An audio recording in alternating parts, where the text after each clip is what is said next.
Something's very wrong. Houston, we have a problem.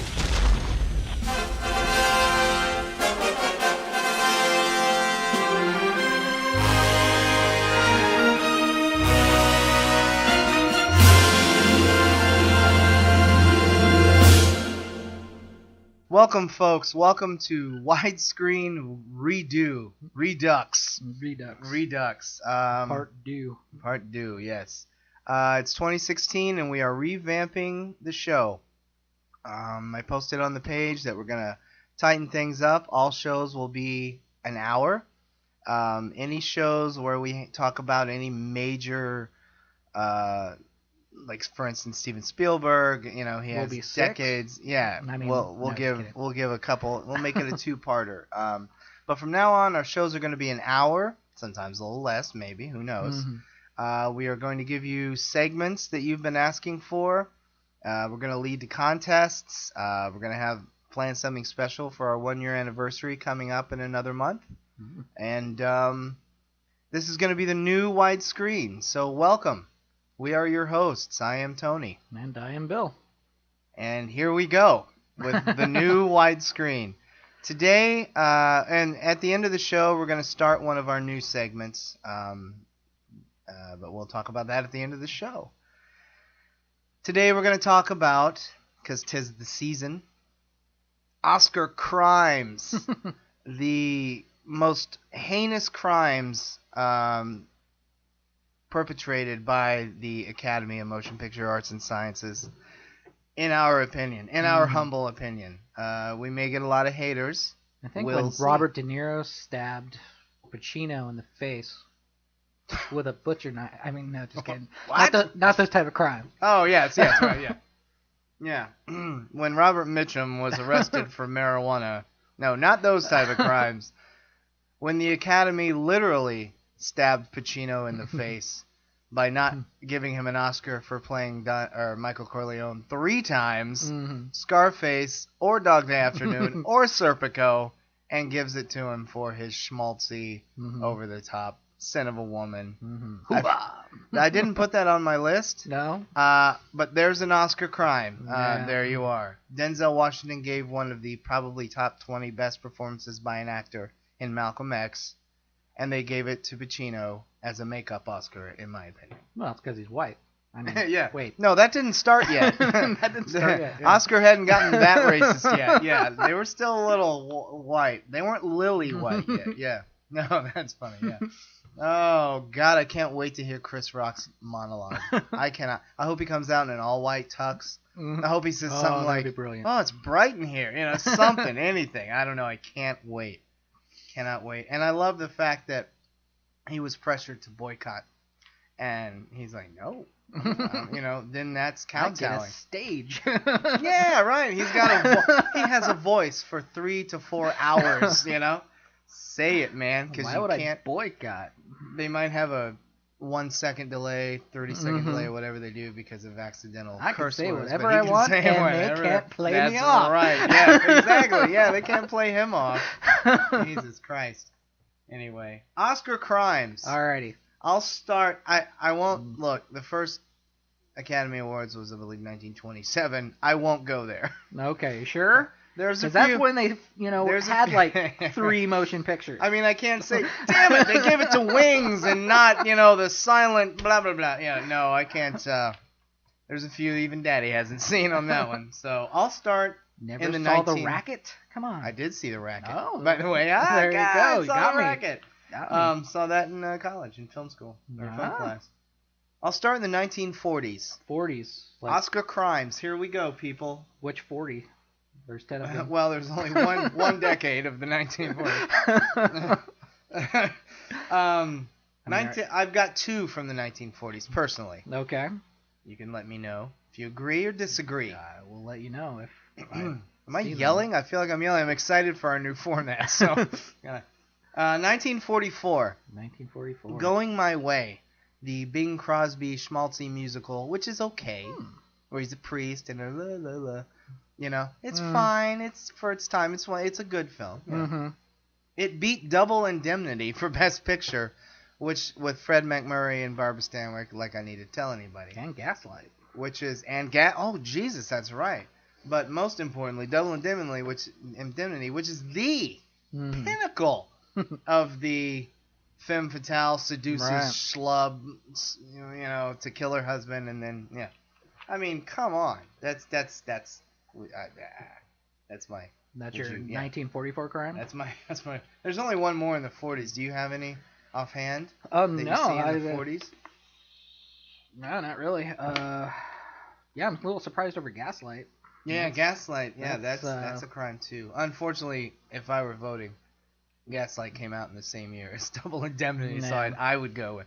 But yeah, no, that it won over Gaslight as well is a crime. Yeah. 1948 is my next crime, and bear with me, everyone. Bear with me. Okay. Hamlet. Laurence Olivier's Hamlet, which is fantastic. Pinnacle of the Hamlets. The pinnacle of the Hamlets, I agree. I have my preference, but it is the pinnacle of the Hamlets. And a great film, and deserved Best Picture. If it were not nominated against The Red Shoes, which is one of the all-time great films, and Scorsese's favorite film, mind you. And you can see a lot of its influence in the color schemes of his films. But have you seen The Red Shoes? No.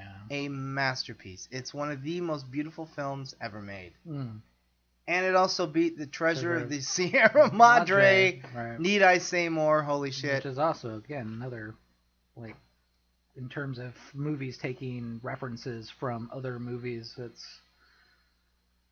a lot of, not montages, a lot of shout-outs go out to that movie. In our films we see today. Yeah. Oh yeah, exactly. So you know what?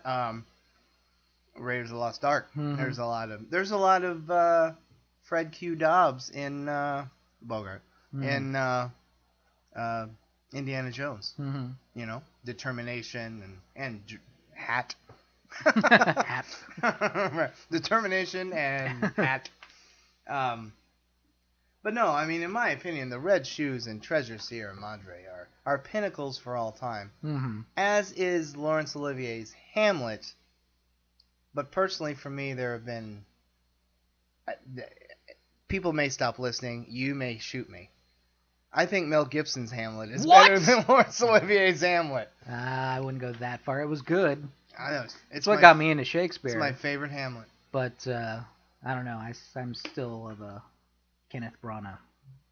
I love his Hamlet, but I think, and it's a great film, Kenneth Branagh's Hamlet, but I think it proves that, you don't need to do the whole text. You know what I mean? Well, you can edit some stuff out. You can edit some but stuff out. It's cinematically genius, and it's a great film, don't get me wrong. So, but anyway, so you would say it's okay that Olivier's Hamlet? I don't know. In terms of the Oscars and the movies, it has lasted its reign in the terms of Shakespearean people. I think Shakespearean scholars kind of go to that and really attach to it and say, oh yes, this is the pinnacle of Shakespeare's Hamlets. This is, this is where you go to if you want to watch, not a stage version, but a movie of it. Yeah. And he is phenomenal. But in terms of, movies that have lasted a lifetime, I don't think most of your movies goers would focus on that. I would think The Treasure of Sierra Madre or something of that sort, to the mass population of moviegoers, would have been more suitable. But Hamlet, it has its place, but there's a lot of movies like that. It has its place, but does it last the time with everybody, or does it just stay within a group of people? And I think that's where Olivia's Hamlet. You talk to a Shakespearean. No, I agree, and it's bring wonderful. Hamlet, Yeah, and they've seen it. So. And as far as Hamlets, it is the pinnacle. I have my favorite, but it is the pinnacle. Yeah. And we'll get to examples later of what you just spoke about, movies that. That's all of mine for the 40s. Anything on your agenda? I was negative 30, so having seen You know, all the movies. 47. You know, there's the.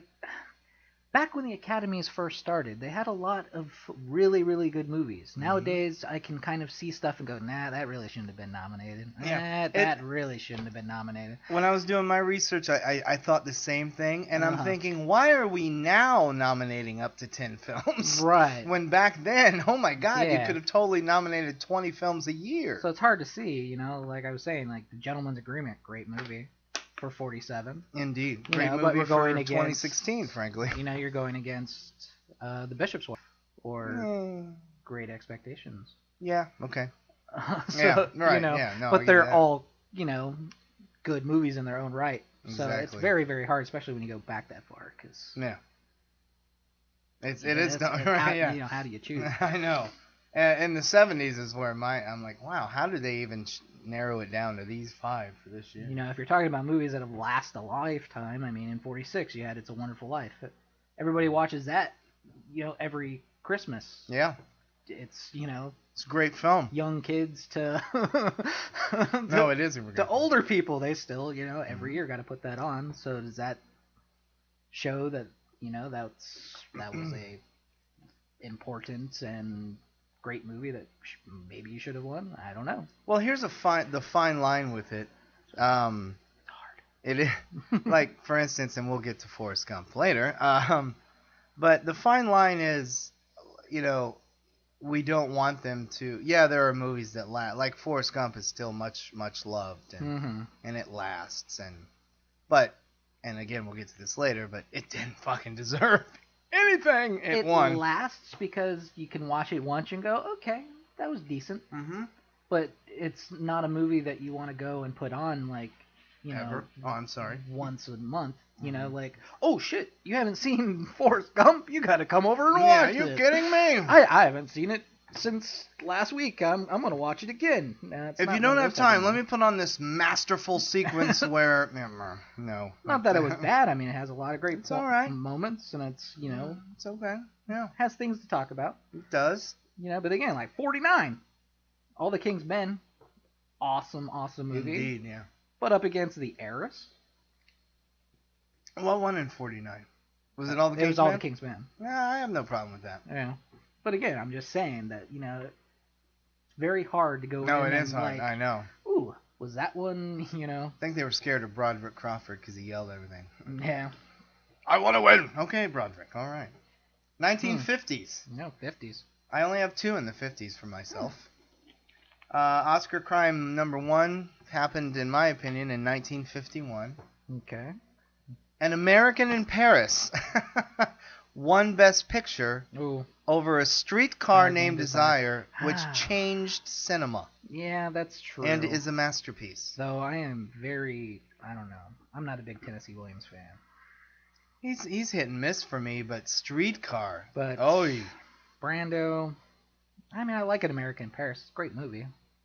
It is a great movie. That was, I'm thinking, Gene Kelly. Gene Kelly and Hepburn? No dialogue. No, there's no dialogue. He danced his way everywhere.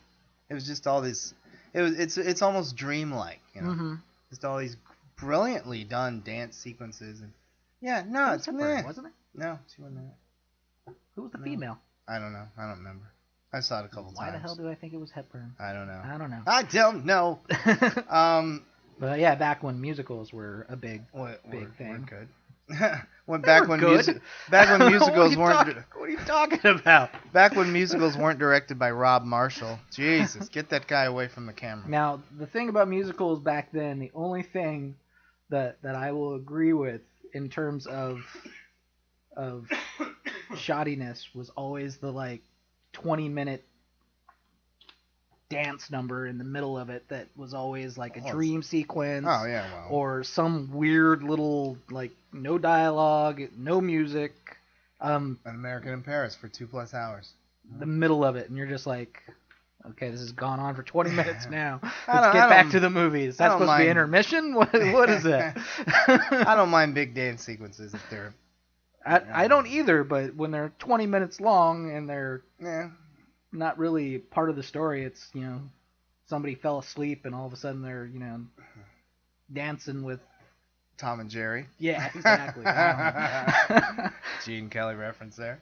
But no, I in no way think that any film should have won over Streetcar Named Desire that year. And though I'm not a big Tennessee Williams fan, that's I would agree with you with that. And my other one is in 1952, and this is one of the greatest Oscar crimes in movie history.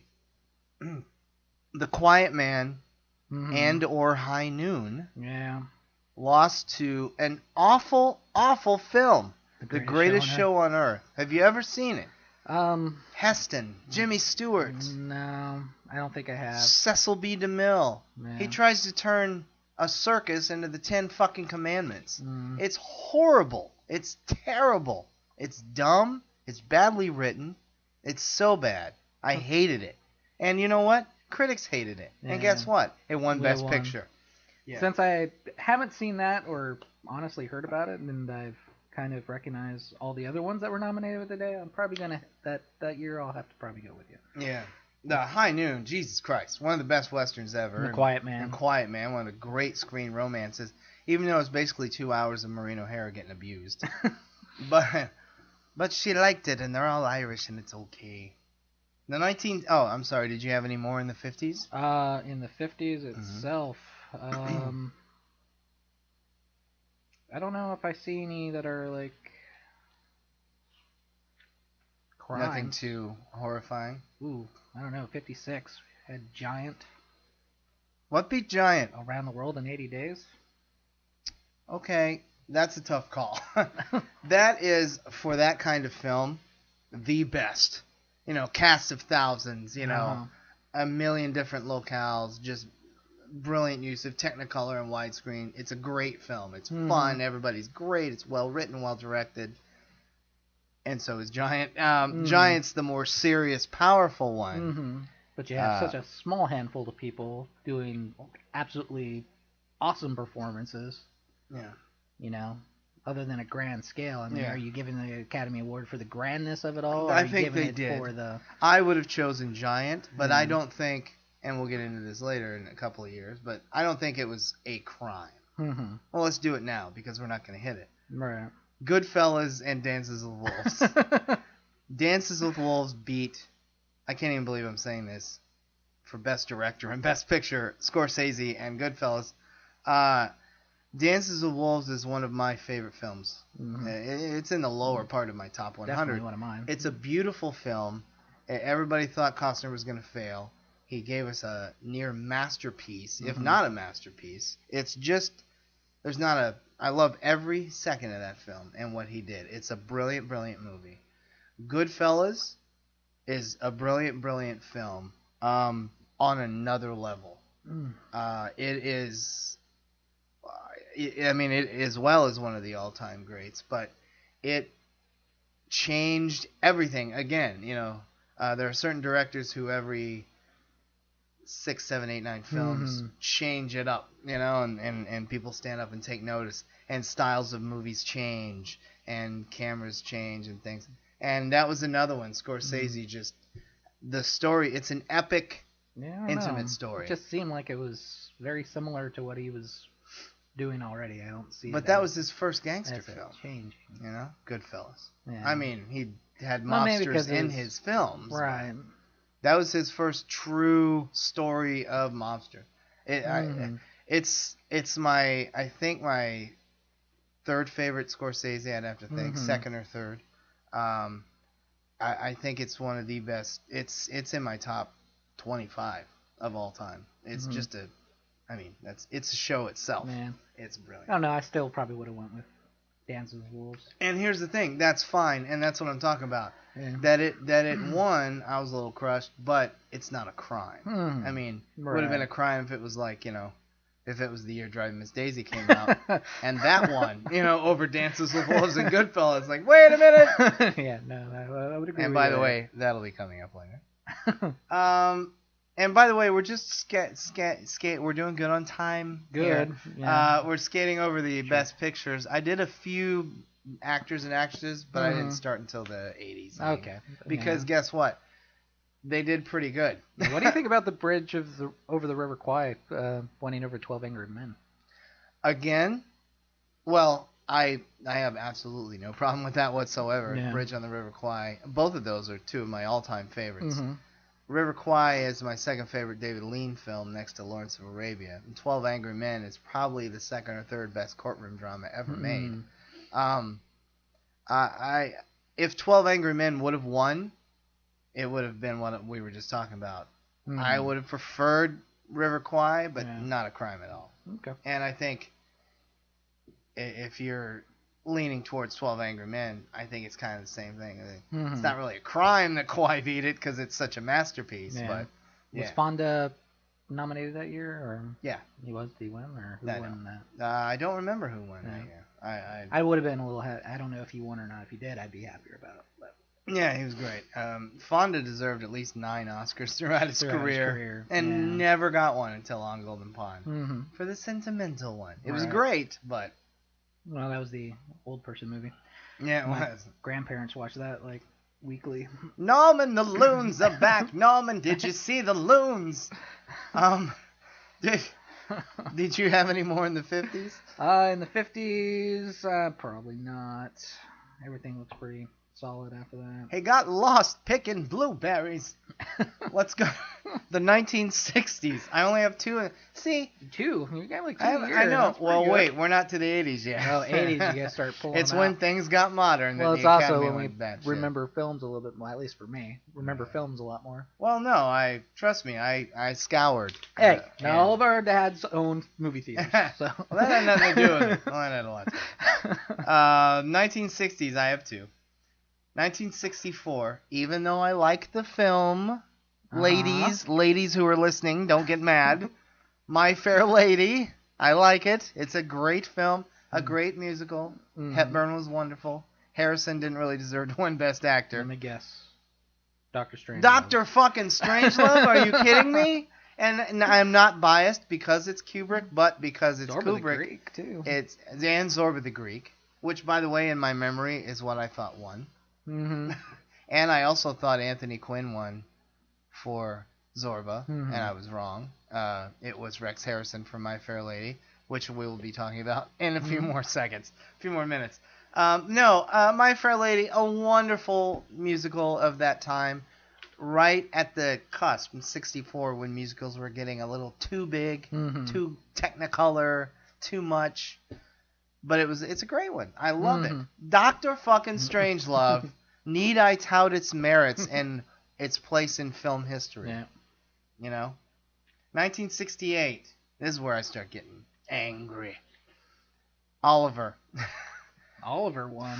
Fuck that. Wow. What I just said about musicals getting too big and too... It's not even that good of a movie. It beat Lion in Winter. Lion... I'm going to say that again. Lion in Winter lost to Oliver. One of the all-time great films. Oh. And, may I just add, 2001 A Space Odyssey was not even nominated for Best Picture that year. Are you kidding me, Academy? That's what we should name this show. Are you kidding me, Academy? How about you? Anything else in the 60s? Like 10 years going. Here we go. Midnight Cowboy. Midnight Cowboy, man. Okay. Great film. I don't want to go to a party. I don't know. 67 looks a little What one? stacked for me. In the Heat of the Night? See, that was one where it's not Over a crime. the Graduate? That's what I'm saying. It And wasn't Guess Who's Coming to Dinner? Maybe. Well, Guess Who's Coming to Dinner? I don't like that film. No. It's like a TV movie with great acting. Yeah, I'm not sure it should have won over The Graduate, but again, not a crime. Yeah. Yeah, I don't know, because but it's a The great Graduate film. is still, even today, I mean, people... Oh, The Graduate is, it's one of the greats. And here, and there's your difference. The Graduate, one of the all-time great film masterpieces, groundbreaking, so on and so on. In the Heat of the Night, a great film. You know what I mean? Right. Yeah. Which was groundbreaking. At least it got Poitier. Oh no, I'm sorry, he didn't win for that. He won for Lilies of the Field. Try watching that. Oh yeah, I'm sorry.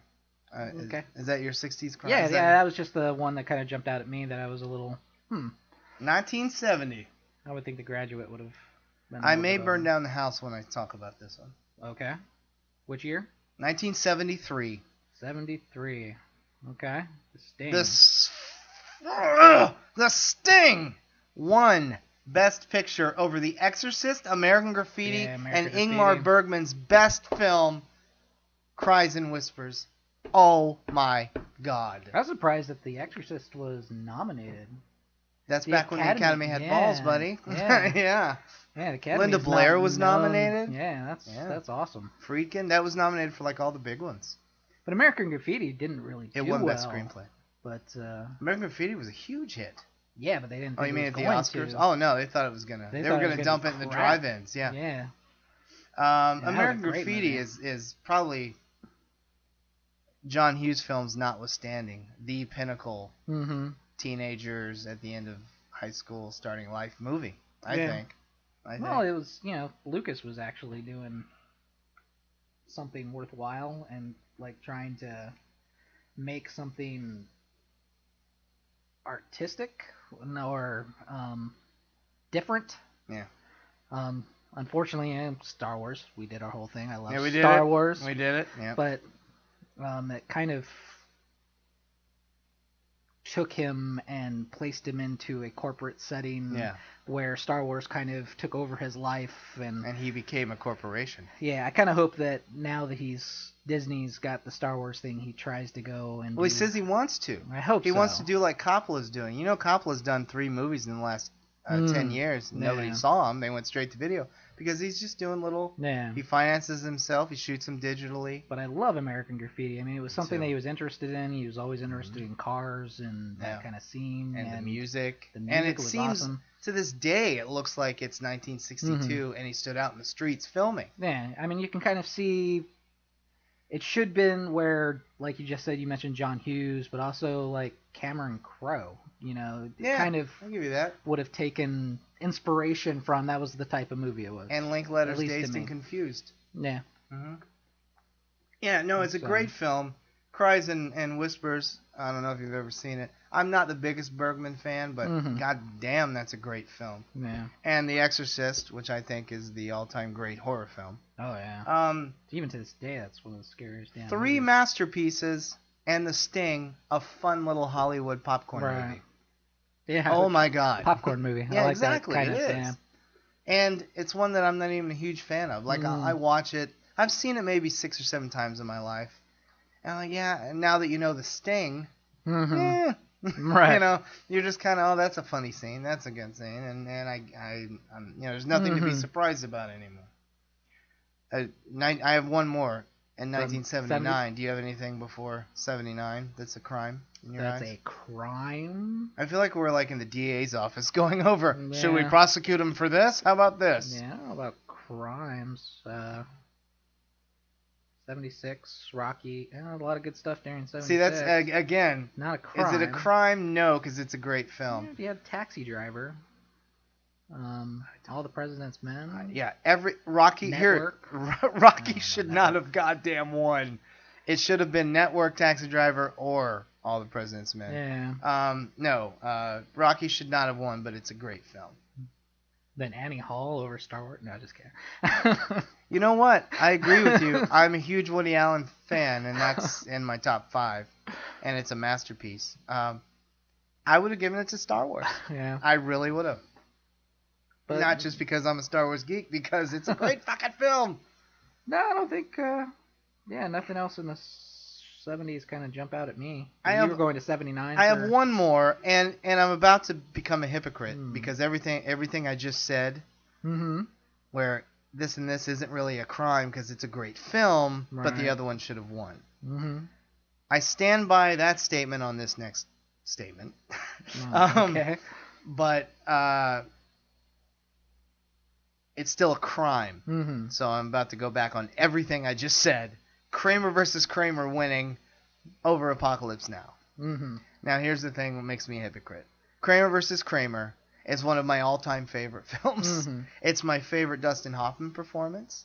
It's a brilliant film. It's so well directed and well written, where it could have been schmaltzy and TV movie-esque. It's just brilliant, brilliant, brilliant.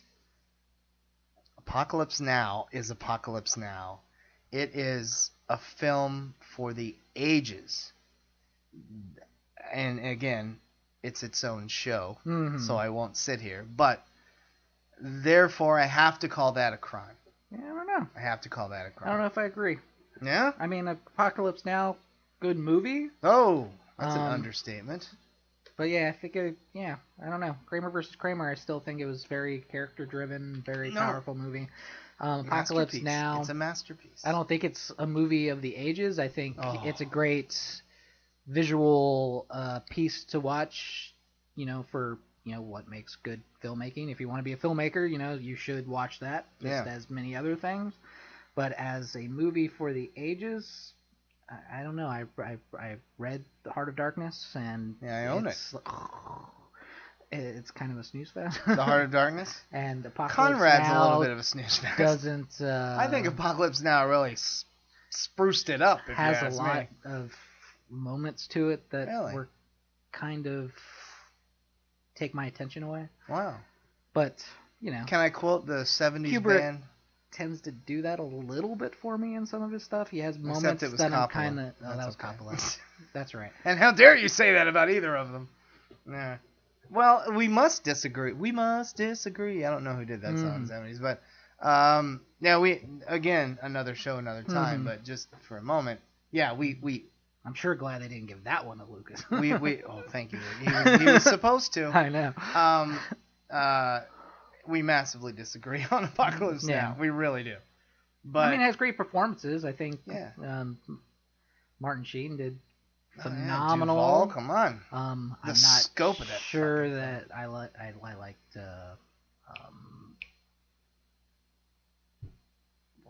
he passed away. Easy Rider.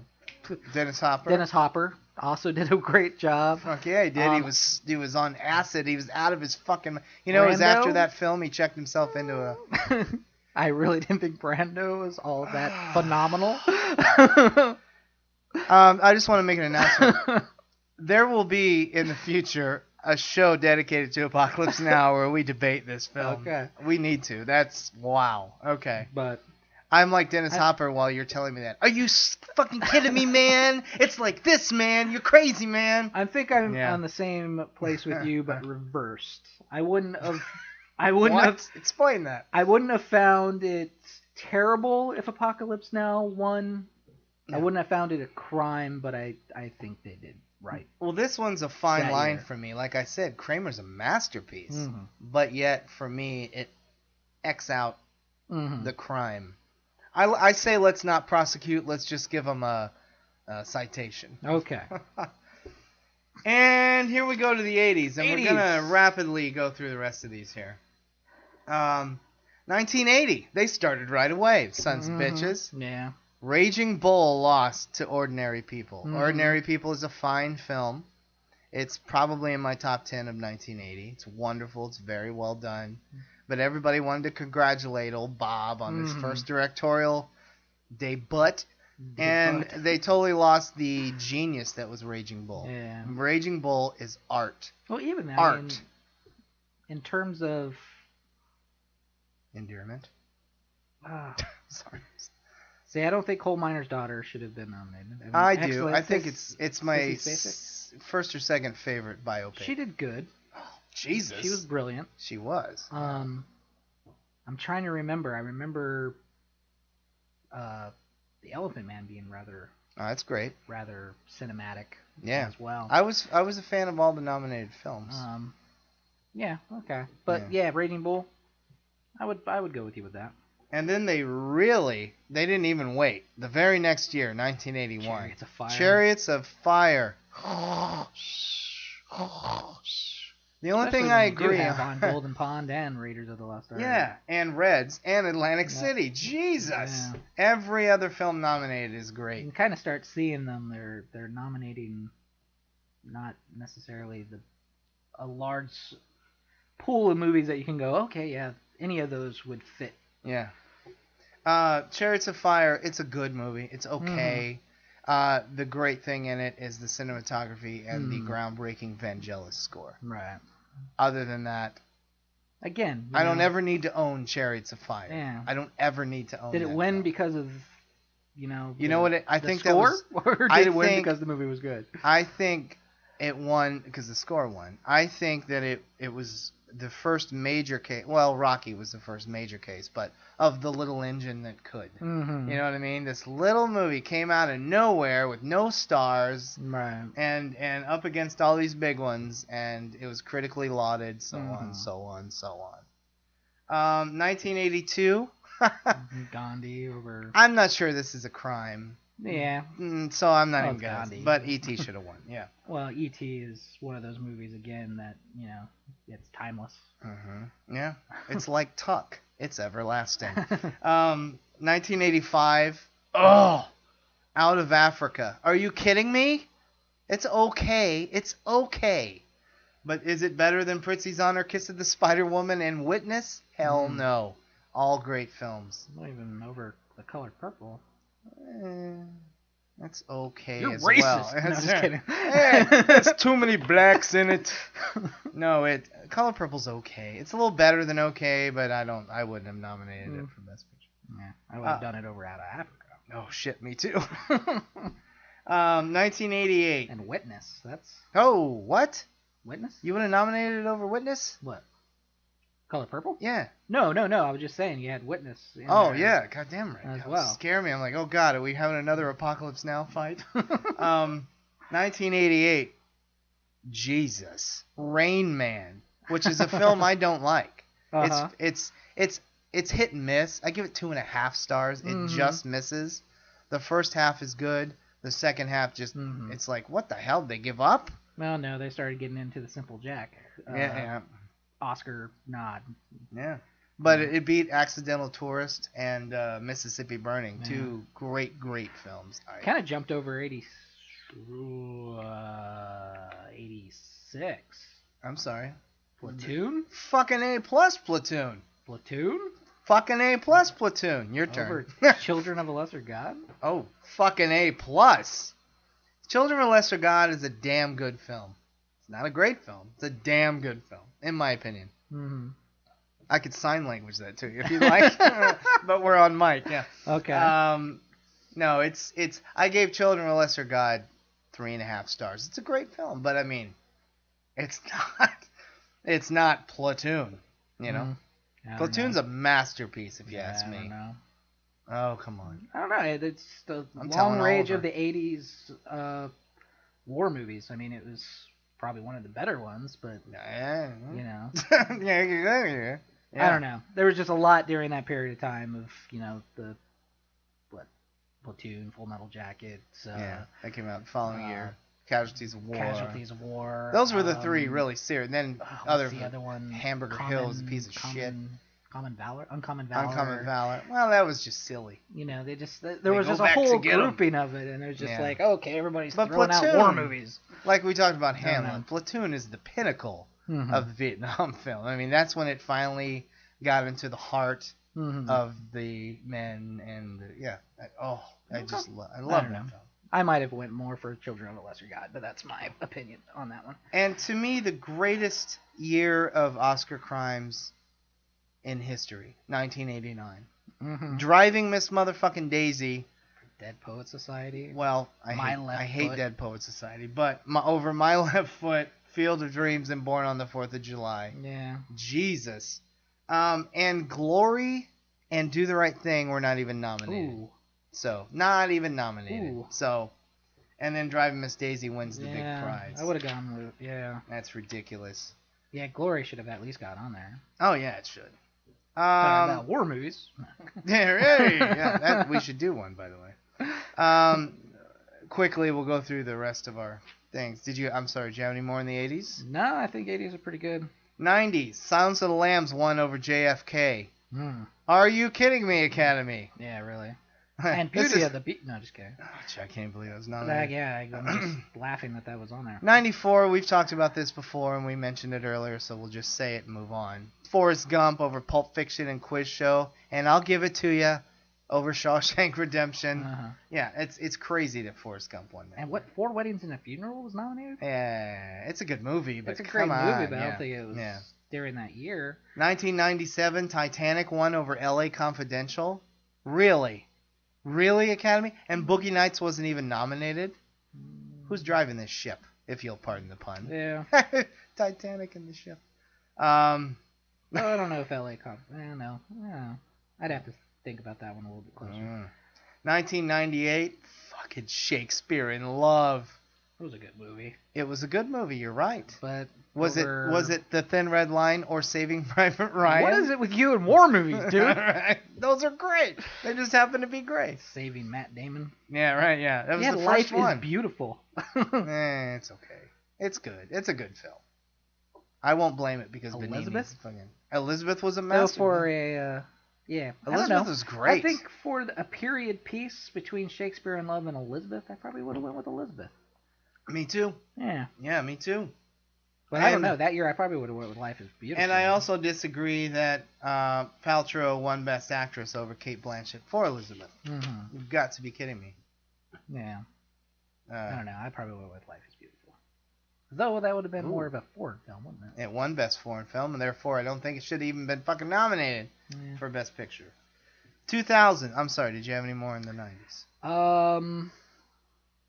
I'm not sure I would have went with American Beauty in 99. I wouldn't have gone with it either of the nominated films. For me, it would have been The Insider. Yeah. But again, that's no crime. I have no problem. I like American Beauty a lot. Yeah. I think it's a tad overrated. Yeah, it was very overrated. But it's still a damn good film. I saw it right when the hype was starting, so I got to. And it's a damn good film. Yeah. I like it. Was Chris Cooper? He did an awesome job in it. He was great. I like Chris Cooper. I'm glad he finally won an Oscar. That's something the Academy got right. Yeah. 2000s, A Beautiful Mind over Lord of the Rings, the first one. Are you kidding me? Well, they finally gave it to Lord of the Rings after all three of them. Yeah, but they gave it to the least of them all, just because it's the biggest. Well, come on. It's the biggest doesn't mean it's the best. All three. Well, I know. They gave it to all three. I know, and just real quick, that's not fair because he filmed the movie at the same time. Uh-huh. And all the special effects guys and Howard Shore, the composer, they won every year. That's not fair. They filmed one movie technically, and they won every year. That's unfair. No, I would have given it to Lord, the first one. And I don't know 2000 of Gladiators. And Beautiful, it's a thing where it's not a crime for me. I like Gladiator You're a lot. a Russell Crowe fan. So. Yeah, and Ridley Scott fan, and Gladiators are fucking good. I would not have given Russell Crowe Best Actor for Gladiator. Oh, thank you. That was a makeup Oscar. I mean, he was fine, but I don't know. I wouldn't have nominated him either. There was a makeup Oscar because everybody said he was robbed for The Insider, which he gave a truly award-worthy performance the year before. Not 2002. I think that's when they started giving the Academy Award the following year if they didn't get it. Yeah, right. 2000 and by the way, Beautiful Mind, I like it. It's good. Mm-hmm. It's good. But it's one of his best performances. Again, I agree. Best Picture. I agree. No, I think it's one of Howard's better films as a director. I think he should have got Best Actor for A Beautiful Mind because it's one of his best performances. It is. No, he was very good. Even today, when I think of Russell Crowe, I think, okay, well, at least he did A Beautiful Mind. Man, you guys are harsh on Crowe. Let's think about A Beautiful Mind and backwards, folks. And he did that boxing movie. Oh, Cinderella Man. It's another great Howard film. I thought he did a very, very good job in that as well. That's a better film than A Beautiful Mind. You know, as long as he doesn't sing, I have faith that Russell Crowe can pull out some good performances. I'm trying to remember his prison number. I was going to sing it. 2002, the abysmal Chicago, the piece of shit that was Chicago, over The Pianist. Wow. Yeah, you can take Chicago and stick it up your ass sideways and set fire to it. I hate that movie. I don't think it should have gotten Best Picture, but I like Chicago. I hated the acting, the directing, the casting, and all that jazz. I fucking hate Chicago. Yeah, The Pianist was very, very good. Oh, it's brilliant. Polanski, baby. Yeah. And bringing Adrian Brody onto this. Yeah. He did a very good job. And then he got his Oscar, and then he's like, all right, I'm out. 2000, the very next year, the least of the Lord of the Rings films, but you explained it already. Yeah, well, over Mystic River and Lost in Translation. Yeah, the two best movies of that year. I tied them as number one. They're great. Yeah. I think Lord of the Rings deserved it as a whole, but that's ooh, Yeah. that's hard. Exactly. There. Crash. I don't think In Master 2005. Been... Oh, you're out of your mind. And it has nothing to do with Russell Crowe. That's a great movie. I found that movie very boring. Oh. Anyway. Darn it. I wish this was still one of our long shows. We'd stop at that one. Yeah. We'd still be on Apocalypse if this was one of our long yeah, shows. no, it would be. 2005, Crash over Brokeback Mountain in Munich. Okay. Both great films. Crash was good, but not great. Even Capote. I'm not. Munich I found boring too. Oh. I got to see that again. Mm-hmm. I own it, and I don't know. You need to pop that something ball. about it. I mean, the beginning of it was great, but again, like halfway through, I just started. Holy for holies! Oh, look, boobs, and then I was like, boobs. Oh yeah, I was like, wait, boobs. Oh, and then yeah. she gets shot. Never. That was just. Yeah. You skipped over 2004. Did I? Well, it must have not been a crime for me. It was $1 Million Baby. Over, let's say, The Aviator. The Aviator should have won, but I don't think it's a crime to give it to $1 Million Baby because that's a damn fine film. I like that film a lot. I give it a strong 3.5 stars, but at the same time, I don't think it's a crime that it won. It should have been The Aviator, but not a crime. Yeah, I don't think it's a crime. And again, it's a damn fine film. Finding Neverland should have been. Oh Jesus! Should have been nominated. No, that's Ray. Ray was good, but Ray was good, but didn't need to be nominated. And then Sideways, love Sideways, but I don't know. Oh yeah. I think Paul Giamatti should have won. He should have been nominated. He was the only fucking one from the movie that wasn't nominated. What does this guy like? Him and Annette Bening. What do they have to do to get an Oscar? That's Paul Giamatti calling in right now. That Betty needs to be white, but Paul Giamatti, I don't know. I know, Taller? Right? I don't know. I don't know if the movie should have been nominated that year. But another crime, 2008, Slumdog Millionaire, which is a movie I barely like at all. I haven't seen it. Yeah, I'd like to know your thoughts on it. I haven't seen it. But over Frost Nixon, which I thought was the best film of that year. Yeah, I haven't really. The only one I've seen is the Curious Case of Benjamin Button. One of the all-time great Oscar crimes, giving anything to the so-so at best, The Artist, in 2011, over Tree of Life and Woody Allen's masterful Midnight in Paris. The Artist. Did you see it? I did not. I saw parts of it. It's all right. My reasoning for not really particularly wanting to see The Artist was that they tried. It was a silent film, and it was. They were giving it to them for being artsy. I think they just gave it to the wrong reason. I agree. That they were like, oh, this is like artsy, yay. Yeah, they gave it to him. Really, it's been done before.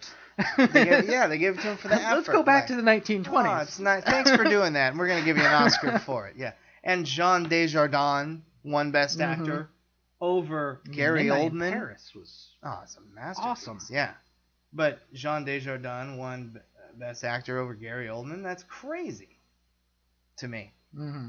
But as far as Best Picture, those are all my crimes. No, okay. Unless you had more. No, again, we're getting into after 2010. They're now nominating like every movie that pops up on the screen. They got a little crazy. And it's very overwhelming. I mean, I have my ones that I would like. I would have picked this over that. Yeah. But are they crimes other than Birdman? I don't know about that. Here we go, folks. Here we go. We started the podcast way back a year ago arguing about this Birdman business, and we're going to start again. Every goddamn Oscar season, we're going to bring this shit up. Yeah, I think my biggest thing as it gets into the 2010s and as it's starting now is that they're just nominating too many. And really, a lot of them I can go, no.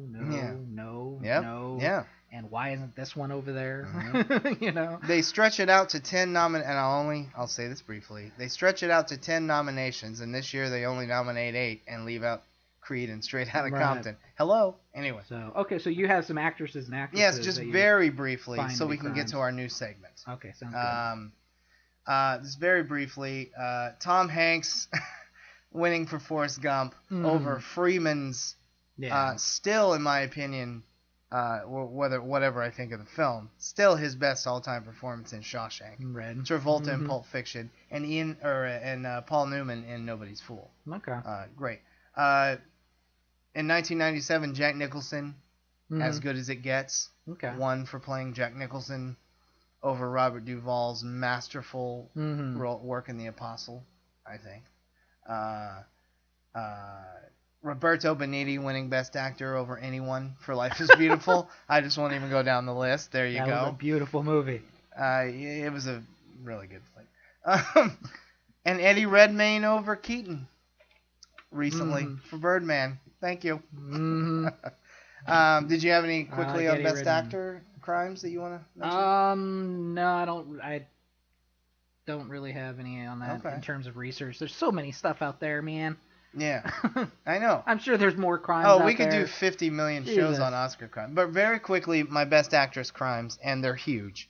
Cher has an Oscar. I should just leave it at that. No, she's okay. But she won over Holly Hunter for Broadcast News. Hello. What she won for? Moonstruck. Snap out of it. Come on. Her accent was phony. It was cartoonish. It's a good film. I don't know. But she would have given it to her for Mask. She was better in Mask. Yes, she was fantastic. Gwyneth Paltrow won over Kate Blanchett. We already mentioned that. Julia Roberts for Erin Brockovich won over Ellen Burstyn's career best in Requiem for a Heavyweight, I think. Sandra Bullock has an Oscar. I should leave it at that. But she won for like a god-awful performance in a god-awful movie over... it doesn't matter. Should have just given it to her for Miss Congeniality. That's basically what they did. How about The Heat with Melissa McCarthy? I love that movie. That was fun. Natalie Portman winning over Annette Bening's career best for Kids Are All Right. Natalie Portman won for Black Swan. Which she should... Great performance the last 5 minutes. Exactly. Thank you. And this is a controversial statement. Meryl Streep shouldn't have won for playing the Riverwild. Excuse me, for the Iron Lady, where she played Thatcher. She was fine. But they just gave that to her because she's Meryl Streep. Yeah. So anyway. But those are our lists of Oscar crimes. Okay. And there are many more. There's tons more. But we tried to give the biggest ones. Yes. Yeah. And so at the end of every show, we're going to have segments, and we're going to have a certain reoccurring segment, and this is our inaugural segment. Segment of the segment. If you're a drinker, this is where you start dropping shots. Every time we say segment. So this segment, tip it back.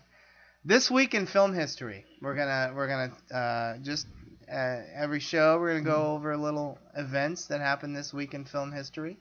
Do you have anything you want to start out with? I don't have anything in front of me. 1959, this week in film history. 2 weeks into filming Spartacus, Kirk Douglas fired director Anthony Mann and hired Stanley Kubrick to save the movie. So that's good.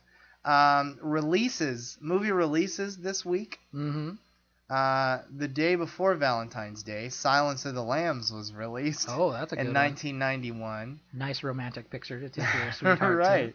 to. Taxi Driver was released this week in 1976. The original Planet of the Apes in 1968 with old Chuck. One of my all-time favorites, and I think yours, John Carpenter's The Fog, was released this week, in 1980. What? All these really, really good romantic movies. Yeah, right. The original Pinocchio was released on Valentine's Day in 1980, or not 1980, sorry. 1980, 1940. Wow. And Jean-Luc Godard's admittedly groundbreaking but massively overrated Breathless was released in America in 1961 and changed the game. In 1926, this week in film history, the New York Sun coined the term documentary in regards to a documentary by Robert Flaherty called Mona. I didn't know that. I thought that term had just always kind of been around. Yeah. 1931, on Valentine's Day weekend, Bela Lugosi and Todd Browning's Dracula premiere. Again, what is it? Horror films. Horror films around Valentine's Day. In 1940, Tom and Jerry did their debut. And Puss Gets the Boot. And Tom was known as Jasper this one time. Wow. And then they changed it to Tom. In 1976, the great Sal Mineo of Rebel Without a Cause and had a secret crush on James Dean in real life fame. Yeah, got shot. Stabbed to death in a parking lot in L.A. He was right outside of his apartment. Yeah. He was 37. In 2004, Snack King Samuel L. Rubin died at 85. Who is he? Why was he called the Snack King? He is credited as the man who made popcorn a staple of the movie-going experience. Well, there you go. Yeah. This week in history. And just 2 deaths. Thought I'd end on a happy note. All right. In 2014, this week in film history, both Shirley Temple and Sid Caesar died. Temple was 85. Sid Caesar was 91. All right. And that's this week in film week history. In film history. The first of many. Folks. I'm surprised My Bloody Valentine didn't come out at some point. In retrospect, we should have done a show on My Bloody Valentine. It's a good little cheap horror movie. Not the remake. I like that too. Wow. Yeah. I mean, it is what it is. But, folks, this is our show. This is the show. At a crisp 55 minutes. Well, we there still you have go. a few minutes to chat. And this is what they're going to be from now on. We're going to keep them tighter. A little bit more reasonably timed instead of like, oh much my God, more an hour and a reasonably half? Yeah, we did our Oscar podcast. Our last long and our longest episode was an hour and 42 minutes. That's a little much. And I understand people listen to a part here, a part there, but we want you to kind of get a whole show or almost a whole show in. So no more of that. We will start doing 2-parters if we go to great lengths like that. If it's warranted. If it's warranted, yes. And rarely will it be. We're going to treat this show from now on like we are on a network or on on Sirius or something where all right, we have to end now. We have no choice. We have a time limit. We're going to be having sponsors at some point. That's what I was going to say. We have a couple of sponsors looking at us, which is one of a myriad of reasons why we're tightening it up. As I stated on our Facebook page, we started out doing this for our fans and friends and for fun, if I may alliterate a little bit, and then actors and directors and actresses started noticing. And welcome to the group. Yeah, definitely. Eduardo Sanchez, the co-creator of the Blair Witch Project, who recently joined. Yes, welcome. And many more. And now the sponsors. And so we are going to create a website, get that up, spruce up our YouTube channel, maybe, and spruce up the show. It's going to be a little more professional. As you can see already, we are still going to be goofy and silly when warranted, because we don't want to come on here and put on airs, We're not going to be like the McNeil Lair report of film discussion, But, I think the hidden meaning in Ferris Bueller's Day Off is that a parental, it's not going to be any of that. I mean, we will occasionally talk about serious films where that kind of talk is warranted, but we're never going to get silly about it. But we're just going to still be ourselves. We're still the widescreen that you love, and we'll soon be commenting on again because you can listen to shows because they're not as long. I feel that's a problem with the comments. That our comments have slowed down on the Facebook page. I think it's the length of the shows, man. I think, okay, I listen to 20 minutes, I'll get back to it later, and life happens, and you just can't get back to the shows. And so we have all the long ones under our belt. Our first year was a fun year, but we'll call it a practice year.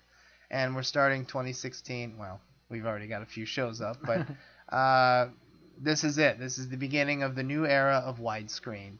And as we've mentioned, I believe it's in late March, early April. I'll have to look. Our 1-year anniversary is coming up. We will figure out something special to do. We will have future contests. We will try to get those going as soon as we can. Get a couple shows under our belt here. Get our format going. And contests, prizes, trivia, just make it even more fun. And we've been in touch with a couple of actors, actresses who hopefully and a director who hopefully soon I know 2 are waiting for their schedules to clear up. Hopefully by spring, summer, we can have interviews going. That'd be good. And we'll still have guests, who want to talk about certain films. Tiffany Sisman, Emily Barrios, Matt Head, they'll still be on, and still keep it at a crisp hour. But yeah, we hope to have some good interviews for you later in the year. And like I said, we're the widescreen you know and love, hopefully. And we're going to make it even better and more enjoyable, more fun, and easier to listen to. So this is our first new show. I think it went well. This is it. This was our Oscar Crimes show, and we're gonna add more segments, play with them a little bit, figure out which ones work, which ones don't. Some fun stuff, some goofy stuff, some serious stuff. Yeah. Just different segments. Exactly. Put down in the comments what you'd like to hear and what you'd like. Maybe now you can actually comment because you can get through a whole show.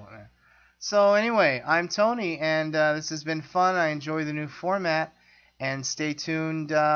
We don't have a subject pick for our next show yet because we're still working it out. But we will see. We hope you enjoyed our OscarCrimes show. Let us know what you think of the new segment, the new format, and we will see you next time. All right, and I'm Bill. See you.